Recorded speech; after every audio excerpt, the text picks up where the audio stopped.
Imagine this. About 4 years ago, you're making about $60,000 a year. You're driving around a small beat up car that you've had for ages, and you're living in a small apartment. You probably remember thinking to yourself, if I could just make $80,000, I'd finally feel comfortable. I could enjoy my work. I wouldn't have this burden of financial stress looming over me. So you focus, you lock in, you work extra hours, take on overtime, and do everything in your power to stand out. And guess what? You crushed it. Your boss notices, you get the promotion, and you're not just making $80,000, you're making $85,000. Of course, you want to reap all the rewards of this hard work that you've been putting in. So you upgrade your car that you've been driving around for so long. You move into a nicer part of town where rent's a little bit more expensive. And of course, you start to eat out a little bit more as well. So a few months pass and you find yourself in the same emotional place. You have the same financial stress that you had 4 years ago when you were making $60,000. Find yourself saying the same thing you were before. If I could just make $100,000, that's when I'll be comfortable. You get back on the grind. You're taking longer hours, you're doing some overtime and doing everything you can to make sure your boss notices you. And if that story sounds familiar, you're not alone. This is something we see all the time. And it's actually the intersection between personal finance and behavioral psychology connecting. In this video, I'm going to talk to you about exactly what was going on in that story. Then we'll go into a real life example of what this looks like and why it can be so painful. And then finally, we'll talk about two of the most important lessons that you need to take away by the end of this video. So this phenomenon that we talked about is a well-documented psychological phenomenon known as the hedonic treadmill.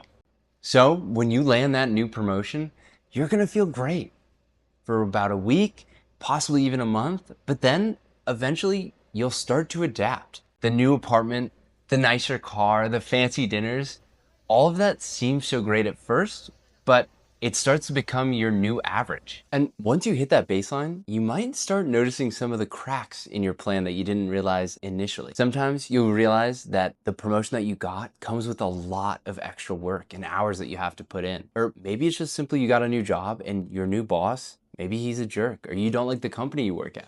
And if your spending rose to meet your new income levels, it can be a real source of financial stress. And what's even scarier is you might feel trapped, like you can't leave because you need every penny in order to pay for your new lifestyle. All right, let's walk through a real example of what this looks like for someone making $60,000 a year.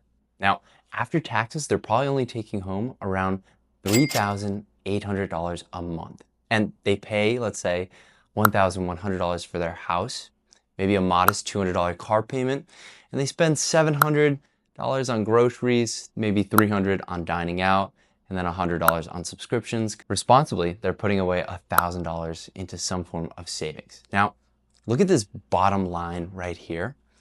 Now, that's $400 of pure free allowance left over at the end of every month that they can spend on whatever they would like. Going back to our prior example, let's say they get that bump.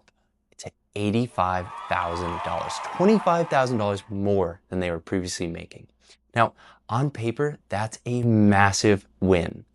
Their net pay jumps from $3,800 to $5,380 a month. But watch what happens as their lifestyle creep starts to take over. They decide to upgrade their living situation, jumping from $1,100 to $2,100 a month. They trade in their car for a new one, which increases their payment to $450 a month. Let's say they also keep their groceries at that same price, but because they feel a little bit richer, they double their dining out spending. So it goes up to $600 and add nearly $100 in for new subscriptions and lifestyle upgrades. They keep their savings target the same, which is great at $1,000. At first, this lifestyle, it's gonna feel amazing. But within a few months, you start to adapt and everything that felt new and exciting starts to become normal. Your baseline shifts and the high wears off, leaving you right back where you started, just with higher bills. Look at the bottom line here. Even though they're making $25,000 more, their actual free spend is dropping from $400 to $300. Now, they're also working harder, carrying more responsibilities, yet they have less breathing room than they did when they were making $60,000. Step one is simple. Just by understanding how hedonic adaptation works and by watching this video, you're already miles ahead of most people. Step two is taking the decision out of your own hands. When you get that raise, the bonus or the promotion, automatically direct a chunk of it straight into your savings or investments. Whether it's your 401k, your Roth IRA, or if you're trying to pay off some debt. Whatever is most important for you, the key is to automate it so it never touches your checking account. Now, how much should you automate? And that depends on where you are. If you're just starting out, use that new raise as a launching pad. Automatically route up to 60% of the new money towards your next financial milestone. Leave a little bit behind so that you can reward yourself for all that hard work that you put in. Now, if you already have a strong financial foundation, you can direct anywhere between 15 to 25% of that new income into your investments and just enjoy the rest. If this visual breakdown helps, it would mean the world if you hit the like and subscribe button for more behavioral financial breakdowns. Happy charting.